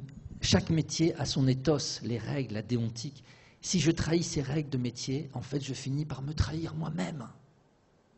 Voilà pourquoi les gens vont mal. Quand en plus, vous avez compris que l'évaluation individualisée des performances met tout le monde en concurrence les uns avec les autres, détruit peu à peu les solidarités entre les personnes. Finalement, en montant les gens les uns contre les autres, tous les coups sont permis. Là aussi, vous apprenez à faire des choses que moralement vous réprouvez pour tenir. Et donc, chacun, à la fin, se retrouve seul. C'est pour ça que cette évaluation individualisée dévastait le monde du travail en introduisant dans le monde du travail la solitude. Vous êtes seul. Le jour où ça ne va pas, personne ne vous aide. C'est comme ça qu'on arrive au suicide au travail. C'est pas parce qu'il y a des ruses extraordinaires et des stratégies magnifiques de harcèlement. Le harcèlement, il a toujours existé dans le travail. Il existait dans l'armée déjà depuis le début. Et en plus, on importait les gens de l'armée et les anciens officiers ou les officiers qui n'arrivaient pas à faire des belles carrières finissaient directeur du personnel et ils vous apprenaient les techniques de l'armée pour persécuter et harceler les gens dans le monde du travail. Et j'ai connu ça dans mes premières enquêtes il y a 30 ans, 35 ans. Donc il ne faut pas embellir les choses et enjoliver tout. Ce n'est pas vrai. Les techniques de harcèlement existent depuis toujours. Mais on n'était pas seul. Vous comprenez? Tandis qu'aujourd'hui, vous faites harceler, personne ne bouge. Voilà. Ça, c'est le résultat de l'évaluation individualisée des performances qui a poussé les gens, chacun pour soi, et finalement à faire l'expérience horrible de ne pas porter secours à l'autre, de perdre la prévenance et finalement d'arrêter l'estime pour l'autre, l'entraide et la solidarité. Donc, je tiens à insister, pour finir ce topo, sur des conclusions que je n'aurais pas pu affirmer il y a quelques années, mais que je suis assez content de pouvoir dire maintenant. Le rapport psychique des hommes et des femmes au travail n'est jamais neutre. Il peut générer le pire, mais il peut aussi générer le meilleur. Que le rapport psychique au travail tourne au malheur ou au bonheur, cela dépend fondamentalement des choix en matière d'organisation du travail. Il n'y a donc aucune fatalité dans le désastre qui accable le monde du travail contemporain. L'évaluation individualisée des performances, introduite comme méthode dans l'organisation du travail depuis une quinzaine d'années, a fait des ravages psychopathologiques et a abouti, je peux vous le montrer, j'ai dit que je ne parlerai pas trop de ça, mais c'est à cause de ça que sont apparus les suicides jusque sur les lieux du travail. C'est lié à l'introduction de l'évaluation individualisée des performances. Il est possible de reprendre la main et de renoncer à l'évaluation individualisée des performances sans pour autant mettre la compétitivité des entreprises en péril. On peut le faire si, à la place de l'évaluation individualisée des performances, on introduit de nouvelles pratiques d'évaluation, accordant la priorité, cette fois, au travail collectif et à la coopération. Car la coopération exige que les travailleurs se parlent les uns aux autres et s'écoutent. Ça exige qu'ils se respectent et cherchent à se comprendre. grâce à une communication orientée vers la concorde et l'entente. La coopération est toujours associée, je vous le redis, à une certaine qualité du vivre ensemble et la convivialité. Maintenant, il y a un dernier point qu'il aurait fallu développer parce que c'était annoncé, c'est la question des politiques publiques. Tout ce que je vous décris là, on peut le faire, mais on peut faire des expérimentations. Et moi, je l'ai fait, et donc il y a des entreprises dans lesquelles je suis intervenu, où j'interviens encore, et où cette transformation d'organisation du travail en faveur du travail collectif est possible, aujourd'hui, dans le système où nous sommes. Et ça change, je vous assure que ça change. Le problème, c'est qu'on ne peut pas le développer, on ne pourra pas le développer si ça n'est pas soutenu par des politiques publiques. Donc il faut parler de ces politiques publiques en matière de travail. Donc je vais juste vous énoncer les points, et je finis là-dessus. Premièrement, qu'est-ce que ça veut dire une politique publique? C'est reconnaître, au niveau des institutions, reconnaître la centralité du travail. Donc c'est un terme spécifique, la centralité du travail. Centralité vis-à-vis de la santé, là vous avez compris, parce que je vous en ai parlé, mais il y a d'autres dimensions de la centralité. La centralité, c'est aussi la centralité du travail dans les rapports entre les hommes et les femmes. Voilà, je peux vous démontrer que les rapports entre les hommes et femmes, les rapports de domination des hommes sur les femmes, sont fondamentalement liés au travail. Pour le pire, c'est pour le travail que les hommes dominent les femmes, et en dépit de leur rapport de domination entre eux, s'entendent pour dominer les femmes et leur filer le travail le moins glorieux et le plus mal payé. Vous connaissez ça. Mais c'est quand même, en même temps, c'est ça qui est intéressant, c'est que c'est grâce au travail, et c'est toujours été grâce au travail, que les femmes s'émancipent de la domination des hommes. Donc la centralité du travail vis-à-vis des rapports hommes-femmes, ou plus exactement des rapports de domination de genre, c'est le deuxième niveau. Et le troisième niveau, c'est la centralité du travail vis-à-vis de la cité. Si dans le monde du travail, j'apprends à m'impliquer dans les espaces de délibération collectif dont je vous ai parlé, alors j'apprends à parler, j'apprends à écouter, j'apprends la démocratie dans l'entreprise, dans le monde du travail. Mais si j'apprends à me taire, à trahir l'autre, à ne pas intervenir, à laisser faire le pire, voire à manipuler l'autre pour en faire un esclave, alors évidemment je suis aussi un salaud à l'extérieur. Il ne faut pas m'attendre. Les gens ne changent pas comme ça.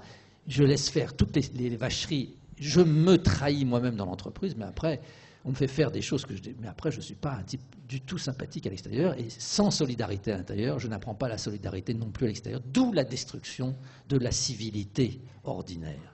Le champ d'expérimentation des nouvelles formes de domination, c'est le travail d'abord et avant tout. Et ensuite, ça détruit la cité. C'est la centralité du travail par rapport à la cité. Donc reconnaître la centralité du travail. Deuxième point, il faut des politiques incitatives en matière de démarche portant sur les collectifs de travail, la coopération et surtout sur ce point essentiel, je crois beaucoup insister, j'espère que vous avez compris, c'est les espaces de délibération collectifs qui sont voués à l'activité déontique, contestation, discussion, opinion, jusqu'à ce qu'on arrive à des accords. Voilà. Il faut des politiques incitatives pour permettre qu'on redégage. Ça prend du temps. Les espaces de délibération, c'est aussi des espaces de convivialité. Donc, c'est quelquefois des espaces informels, mais ça prend du temps. Et pour pouvoir redégager du temps qui a été confisqué par les gestionnaires, qui ne connaissent rien au travail en général, c'est catastrophique parce que tout ce temps de parole, pour eux, c'est du temps non productif. Aïe, aïe, aïe, aïe.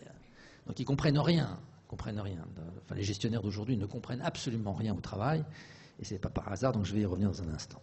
Troisième point, il faut réintroduire, et c'est un point capital, il faut réintroduire l'enseignement des sciences du travail dans les écoles d'ingénieurs, dans les écoles de gestion et dans les écoles de commerce. On ne peut pas discuter avec les gestionnaires puisqu'on leur apprend à ne pas s'occuper du travail et à ne rien savoir sur le travail. Donc on a désertifié en 20 ans.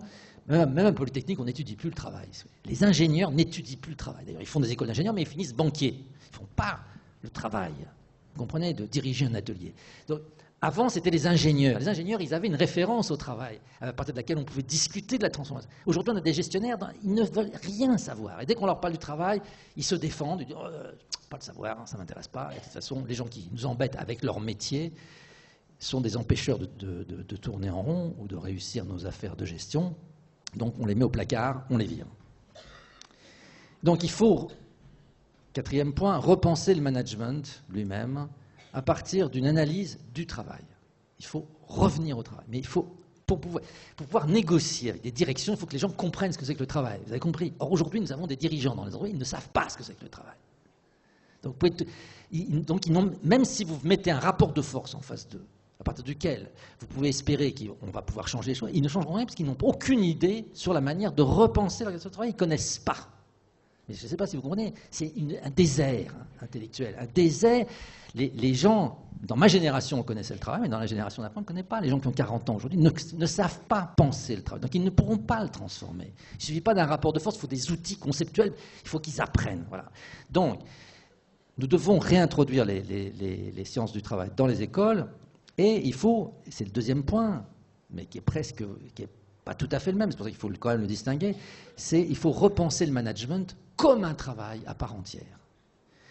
À partir d'une analyse du travail et à partir de la recherche d'une coopération verticale, c'est le devoir du manager de savoir trouver les ressorts, les ressources de la coopération verticale cette fois-ci, avec une priorité au soutien, c'est-à-dire que le manager, il n'est pas là pour donner des ordres. Vous avez compris, ça ne suffit pas. Donner des ordres, c'est ce qui est le plus simple.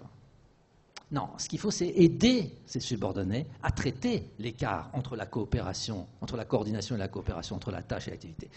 Le chef, son boulot, c'est aussi d'aider et d'assister, d'apporter assistance à ses subordonnés. C'est ce qu'on appelle une autorité fondée sur la compétence. Alors ça, c'est fini, ça, aujourd'hui, dans le monde du travail. Mais autrefois, ce n'était pas comme ça. Moi qui suis vieux, j'ai connu autrement. Mes patrons à moi, ils étaient chefs, mais quand j'avais un souci, je allais les voir pour résoudre un problème. Mais dans l'hôpital, c'était comme ça. Les mecs, ils vous aidaient. Tandis qu'aujourd'hui, vous n'êtes pas. Ils vous condamnent. Je veux le résultat, je veux rien savoir d'autre. Les objectifs, résultat. Le reste, tu te démerdes. Ah, ça ne va pas du tout. Il n'y a plus de coopération verticale. On est dans un système évidemment, de domination très dur, et dans lequel la coopération est ruinée. Voilà. Donc c'est du coup la santé aussi. Une autorité donc qui est fondée essentiellement sur la compétence professionnelle, la connaissance par le chef du travail de ses subordonnés. Son boulot, c'est d'abord de comprendre et de connaître leur travail. Bon, après, je pourrais vous le détailler, mais il y a une autre manière de faire le management, et c'est parfaitement faisable. Hein. Je l'ai fait dans certaines entreprises, mais ça reste encore, ça demande à être soutenu, ça reste encore artisanal, pilote, expérimental, ça demande à être soutenu par des politiques publiques. Encore un point sur les politiques. Il faut rétablir le primat, d'une façon générale, des sciences du travail sur les sciences de la gestion. Il faut réhabiliter la référence au métier et la référence au réel et desserrer l'étau, l'étreinte exercée par les sciences de la gestion.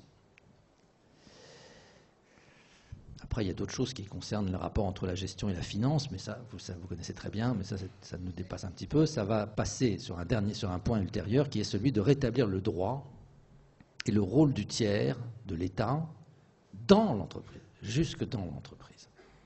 Désolé, on ne peut pas faire autrement.